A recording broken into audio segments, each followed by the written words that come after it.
وبه نستعين أما بعد فأعوذ بالله من الشيطان الرجيم بسم الله الرحمن الرحيم هل يستوي الذين يعلمون والذين لا يعلمون صدق الله العظيم. محترم سامعین کرام اور اسٹیج پر جلوہ افروز حکم مستحکم، آج چاروں طرف دکھ اور غم کا سما نظر آتا ہے.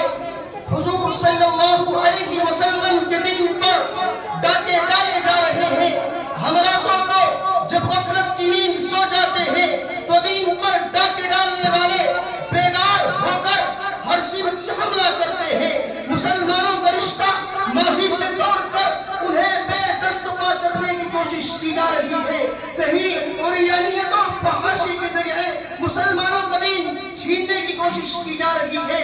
کہیں روزی کا جھانسا دے کر اس کے ایمان پر ڈاکہ ڈالا جا رہا ہے. وہ دیکھو مدینہ منورہ سے اٹھنے والا نور، کعبۃ اللہ سے اٹھنے والا نور آج چاروں طرف سے گر چکا ہے. چاروں طرف سے وقت کے دجال اس پر حملہ آور ہے. یہ ساری چیزیں اپنی طرف ان سب سے بڑھ کر یہ کہ ہمارا رشتہ محمد عربی صلی اللہ علیہ وسلم سے کاٹنے کی کوشش کی جا رہی ہے. وہ تو اس غلط فہمی میں ہے کہ خدا نہ خواستہ ہم نبی کے قرآن کو چھوڑ دیں گے، ہم نبی کے دین کو چھوڑ دیں گے، ہم نبی کے ایمان کو چھوڑ دیں گے. آؤ، ہم نے تو نبی کا انداز بھی نہیں چھوڑا. آؤ، ہم نے تو نبی کا لہجہ بھی نہیں چھوڑا. آؤ، ان دینی مدارس میں محمد عربی صلی اللہ علیہ وسلم کی ایک ایک ادا تک محفوظ ہو چکی ہے. محترم حاضرین، اسی لیے ایک عالم زمین پر ایسے چمکتا ہے جس طرح آسمان پر چاند چمکتا ہے. ایک عالم کو سلام کرنے کے لیے فرشتے جوق در جوق زمین پر اترتے ہیں. اپنے بیٹوں کو اسکول اور کالجوں کی گرازتوں میں ڈالنے والوں، خدا کی قسم اگر تمہیں کسی طالب علم کی عظمت کا پتہ چل جاتا، کسی حافظ قرآن کی عظمت کا پتہ چل جاتا تو تم اپنے بچوں کو اسکول کے کالے دروازے پر نہ بھیجتے، اپنی بچی کو نہ بھیجتے، تم مدرسوں کے دروازے پر لیٹ جاتے. صحابہ ایک ایک حدیث کے لیے ہزاروں میلوں کا سفر کیا کرتے تھے.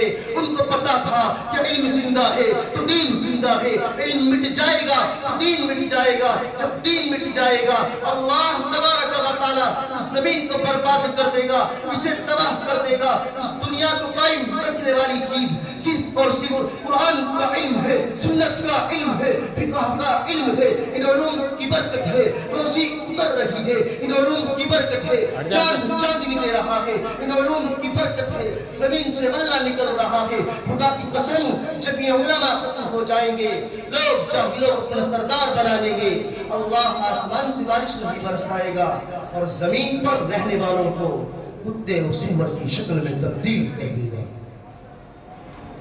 مسلمانوں، ان علماء کی قدر کرو، ان علماء کے ساتھ اپنے بازو ملاؤ، ان علماء کی حقیقت کے گھیرا مضبوط کرو. اگر تم نے ایسا نہیں کیا تو یاد رکھنا یہ پیغام دے کر کے جا رہا ہوں، ایک دن تم بھی تباہ و برباد ہو جاؤ گے اور ان علم کے محافظوں پر دشمنوں کو ہاتھ اٹھانے کا موقع ملے گا. یہ چند محافظ ڈاکوؤں کے درمیان میں کھڑے ہو کر ایک ہی اعلان کرتے ہیں، ابھی اسلام زندہ ہے، ابھی اسلام کا نظام زندہ ہے، ابھی قرآن زندہ ہے. یہاں تک کہ علوم نبوت سارے کے سارے زندہ ہے. ہماری زندگیاں تو ختم ہو سکتی ہے لیکن نبی کے علوم میں کسی قسم کی کمی نہیں آنے دی جا سکتی. مسلمانوں، کیوں نہیں قرآن و سنت کی طرف آتے؟ مسلمانوں، تم کہاں کھڑے ہو؟ میں جب ان علماء کو مدارس کے لیے چندنا دیتے ہوئے دیکھتا ہوں، در بدر جاتے ہوئے دیکھتا ہوں تو دل سے آہیں نکلتی ہے، اللہ ان علماء کی حفاظت فرما. اتنی پریشانیاں سہ سہ کر یہ چندہ کرتے ہیں، کیا ان کی صحتیں نہیں ہے، کیا ان کی جوانیاں نہیں ہے، کیا یہ سب کچھ نہیں کر سکتے؟ لیکن کہیں مسلمانوں میں سے رب کا قرآن کلیتاً نہ نکل جائے. اللہ ان علماء کے مراتب کو اونچا کرے. تمہارے تانے سہتے ہیں، تمہاری گالیاں سنتے ہیں، پھر بھی وہی نبی کی باتیں سناتے ہیں، وہی قرآن کے الفاظ سناتے ہیں. ان کی پاؤں کی خاک کو جو سرما بنائے گا ان کی آنکھیں بھی روشن ہو جائے گی۔ امت مسلمہ کی دھڑکتے دلوں، ان علماء نے قوم کو اللہ اللہ کرایا، انہوں نے رات کو قوم کو جگایا۔ تم رات کو سو جاتے ہو، اذان کون دیتا ہے؟ کبھی تمہیں فکر ہوئی اذان کتنی اہم چیز ہے؟ اگر زمین پر اذان بند ہو جائے، اللہ آسمان سے بارش نہیں میرے بھائی آگے برسا دے گا۔ یہ بیچارہ اذان کے لیے جاگتا ہے، نماز کے لیے جاگتا ہے، تم نے جن چیزوں کو نہ سمجھ لیا انہی کی حفاظت کرتا ہے۔ دعا کریں کہ اللہ تبارک و تعالی مجھے بھی آپ کو بھی قرآن کریم کی قدر کرنے، علماء کی قدر کرنے، مدرسوں کی حفاظت کرنے کی توفیق عطا فرمائے۔